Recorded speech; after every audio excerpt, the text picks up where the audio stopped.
já está implícito o tempo todo. Toda hora eu estou dando trabalho aí, né? Como eu disse, né? Se um comportamento, o problema ocorre, ele está sendo reforçado. Se um comportamento típico ocorre, porque ele está sendo reforçado. Se a gente parar para pensar, tanto o comportamento típico, quanto o considerado normal, considerado adequado, saudável, quanto o comportamento problema que vocês querem mudar, eles são reforçados, eles seguem as mesmas leis, eles passam por discriminação de estímulos da mesma forma que o comportamento saudável. Não existe uma diferença no controle, na lei que esse comportamento problema segue, que seja diferente da lei que o comportamento típico saudável segue. Ambos são iguais do ponto de vista de controle, de como acontece, de por que acontece, de como são reforçados. Ambos são idênticos. As mesmas leis comportamentais funcionam para ambos.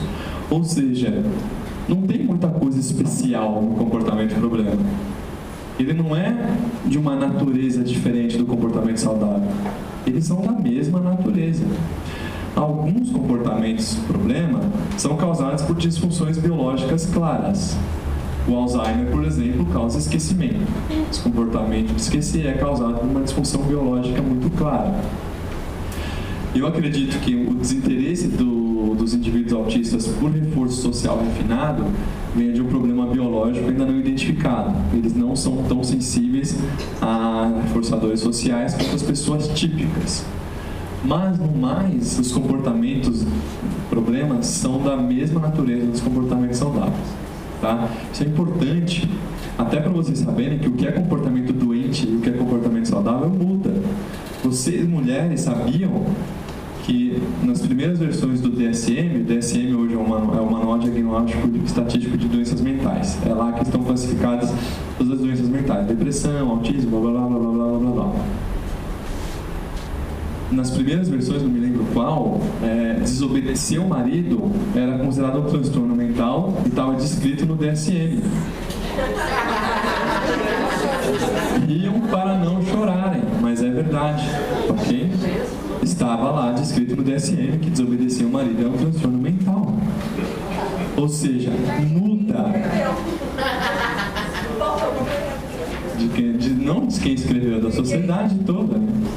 O feminismo, gente, o feminismo não aconteceu do nada, não. Teve um motivo muito claro para acontecer. Isso aí era só a concretização de um pensamento real do grupo. Para ninguém. Os médicos que fizeram isso estavam sob controle do grupo. E eu não duvido, presta atenção no que eu vou falar, eu não duvido que algumas mulheres realmente achavam que tinha um problema mental. Outras podiam se revoltar, mas eu não duvido que algumas achavam que tinha problema mesmo. Porque era a cultura da época. O feminismo não foi apoiado por todas as mulheres inicialmente. Tá? Mas por que eu gosto de falar isso? Para mostrar que o que é considerado comportamento doente muda de geração para geração, de lugar para lugar. Uma pessoa obsessiva compulsiva, que é uma pessoa doente, né, de acordo com o DSM-4, pode se dar muito bem no mundo dos negócios que exige uma organização, um cuidado com os detalhes muito intenso. Mas provavelmente seria um doente numa comunidade hippie, vice-versa, tá?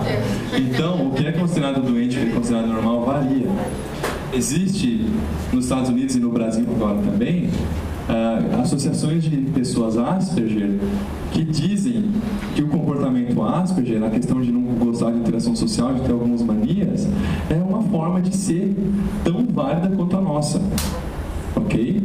Nós é que queremos impor a eles a nossa forma de ser. Mas, se daqui a alguns anos os Asperger forem a maioria e os típicos a minoria, talvez nós é que vamos aos consultórios dos Asperger para eles perguntarem para nós: por que você se importa tanto com a opinião do outro? Por que você está tão ligado no que o outro pensa? Por que você acha que tem que ficar dizendo bom dia para todo mundo? Isso é desnecessário, meu amigo. Certo? Então, o que é doente, o que é típico, muda. Se todos os comportamentos são seguidos, têm a mesma lei, O que interessa para nós não é nem o que é comportamento doente, mas por que aquele comportamento naquele momento está sendo doente. Por que naquele momento aquele comportamento é um comportamento problema. E daqui a pouco eu vou dar uma definição minha de que seria um comportamento problema. Tá? O nosso foco, então, dos terapeutas ABA, não é necessariamente a doença, o diagnóstico que aquele indivíduo tem, e sim as dificuldades específicas que aquele indivíduo tem. Me interessa mais o que ele faz que é um problema para ele e o que ele precisa aprender para que isso deixe de ser um problema para ele, do que no diagnóstico da doença dele. Tá? E o Rob, hoje, né, não se fala tanto em QI, essas coisas, né, mas para classificação. Mas hoje existe o CIF, né, o Código Internacional de Funcionalidade, né, que se baseia em como aquele, né, nas funções. E aí tem o quê? Que atuam funções positivas, né, o que nós vemos como negativas e eles veem como positivos, né, para ajudar naquelas funções. E isso que deveria ser usado hoje na educação especial. Eu não sei se você sabe, né? Porque se a gente for seguir ao pé da letra também DSM-4, CID, e os médicos ainda hoje pedem, até hoje, QI, né? Quantificação, e não a potencialidade, a funcionalidade, como é que aquele indivíduo funciona, o CIF é o que se enquadra melhor. E hoje está esgotado. Não sei se você já ouviu falar. Não conheço não. Sim. Interessante. Eu sou contra testes cognitivos, mas não cabe nessa aula de ser. O CIF não é um teste cognitivo. Não, sim, só estou dizendo que eu sou contra testes cognitivos também. Mas os médicos pedem, né? Então, porque é um problema. É complicado você trabalhar com neuropsiquiatra, porque todos eles pedem avaliação. Eu acho um problema mesmo. Outra coisa, gente. Os comportamentos dos indivíduos autistas, eles apenas são, em níveis diferentes, o nosso comportamento também. Alguns de nós são mais sensíveis a reforçadores sociais do que outros. Alguns de nós precisam mais de aprovação social do que outros são mais independentes, não precisam disso. Talvez os atores sejam um grupo de pessoas que precisam de bastante de aprovação social. Talvez um cara que trabalha numa coisa muito burocrática não precise tanto. Dizem que os professores gostam de atenção social, né? Dizem, né? Os indivíduos autistas têm comportamentos estereotipados muito frequentes, muito intensos. Nós, pessoas consideradas típicas, temos comportamentos estereotipados muito menos frequentes e muito menos intensos, mas temos também. A mulher que enrola o cabelo, o cara que quando está ansioso fica bolinando na mesa, o mago da sala de aula que fica clicando lá a canetinha, ficar balançando o pé. Tudo isso são comportamentos estereotipados, certo? Tem pessoas que têm mais habilidade social do que outras, que falam melhor em público, que conversam de forma mais animada, outros não têm essa habilidade, são mais tímidos, etc. O importante é vocês perceberem que as mesmas está na mesma linha, só muda a intensidade e a frequência muitas vezes, ok?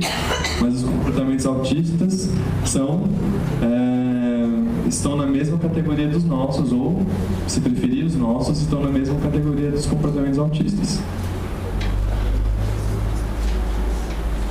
O que acontece? Um problema, né? Se nós vivêssemos num mundo diferente, formado de uma forma que a gente nem consegue pensar como, talvez os comportamentos autistas que fossem corretos, os nossos errados. Mas, infelizmente, para eles, nós vivemos num mundo em que eles precisam se adaptar. Nós também, quando somos crianças, queremos fazer outras coisas, mas a gente acaba, por pressão social, por regras sociais, fazendo da forma mais parecida com o que todo mundo faz. Mesma coisa, os indivíduos autistas, eles precisam aprender, para conseguir sobreviver, eles precisam conseguir aprender a forma típica de fazer as coisas, certo? Ok, mas se os comportamentos adequados, os comportamentos dito comportamentos problema, seguem as mesmas leis, ocorre porque tem função, ambos têm função. Se eles são aprendidos, ou seja, são funcionais, e se não é correto pensar em comportamento doente, já que eles seguem essas mesmas leis, o que é então um comportamento problema?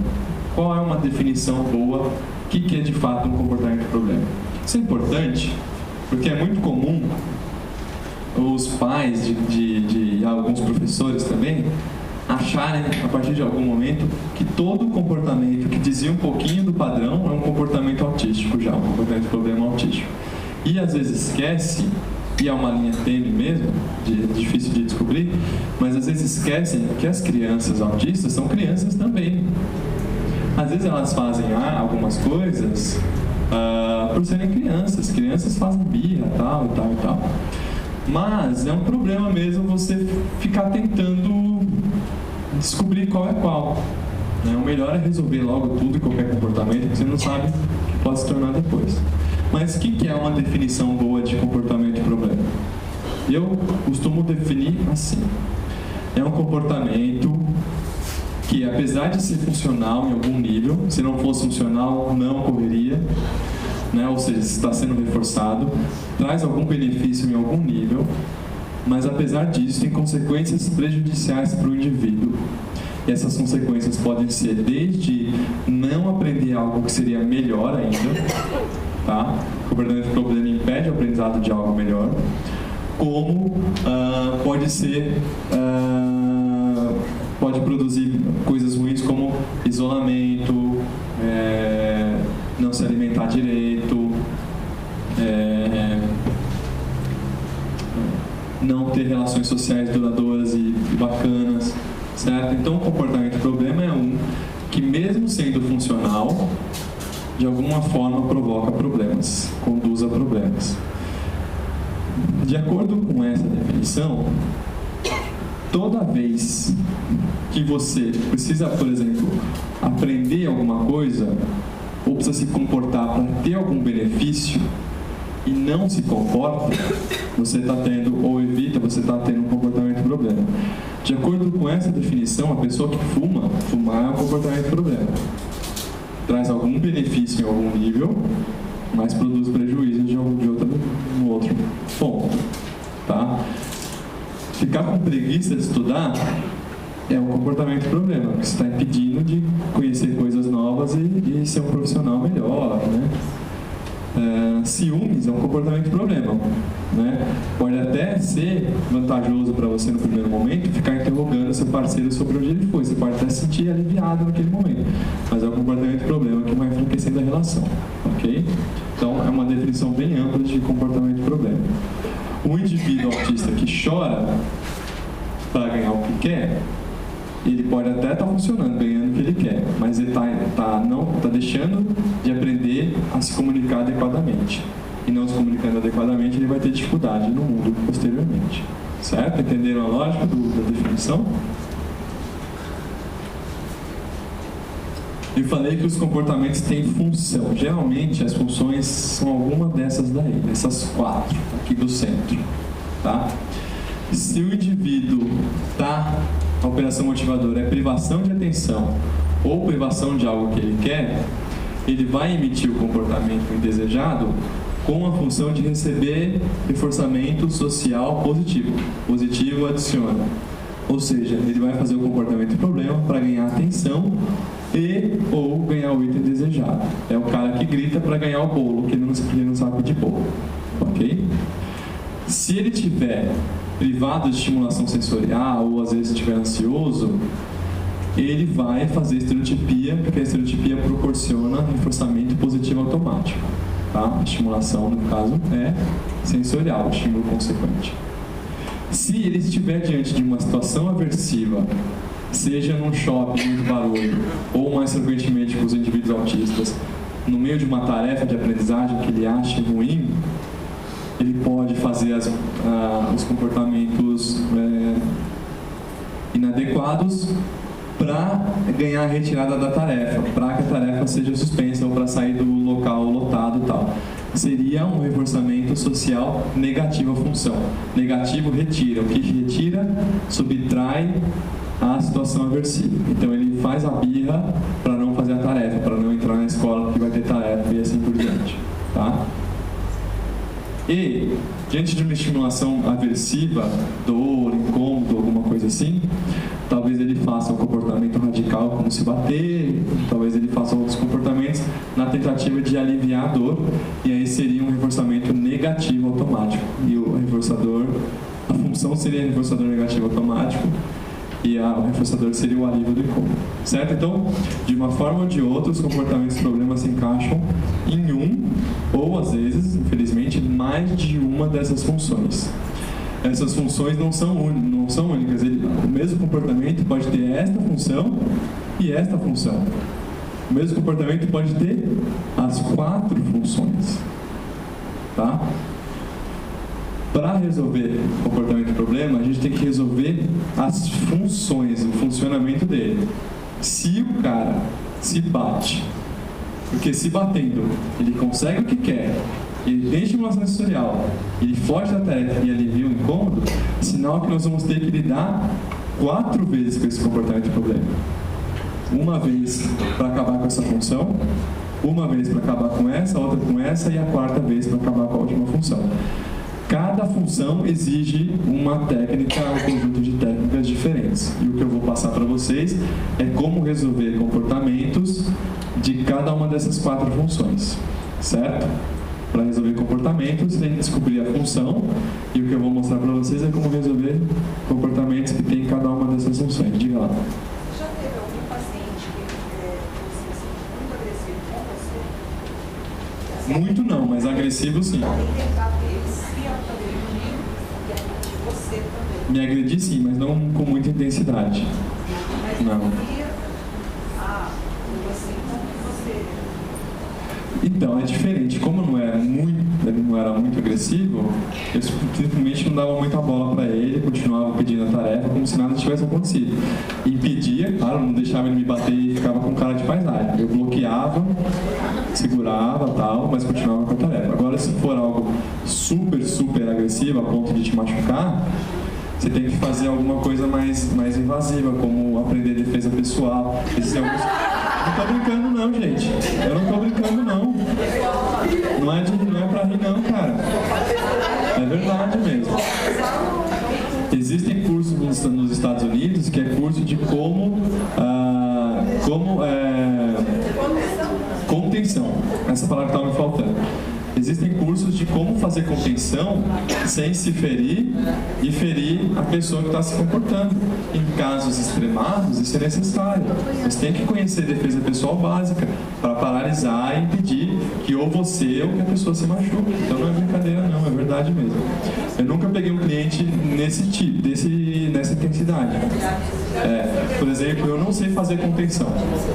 Eu não sei. Se um dia eu tiver um cliente desse tipo, eu vou ter que aprender, tá? Mas